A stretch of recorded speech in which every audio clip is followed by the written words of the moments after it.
Samahan niyo nga ako dahil may lakad nga ako ngayon mga mare. Pero bago ang lahat ay magwi-withdraw muna nga tayo. Dahil may naisip nga akong ibili para sa anak ko. Gagraduate na nga siya ngayong 2025 kaya deserve niya namang makatanggap ng regalo. Ayan nga at kukunin na natin ang pera. Hulaan niyo kung anong bibilhin ko. Taran!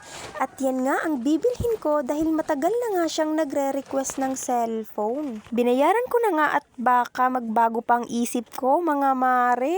At ayan na nga mga mare, masayang-masaya nga siya sa bago niyang cellphone. Aba, grabe namang reaction yan. Happy nga daw siya at mapapalitan na yung 32GB niyang cellphone. Thank you Mama and Papa and also kay Love. Thank you. Bawi po ako sa Indosun.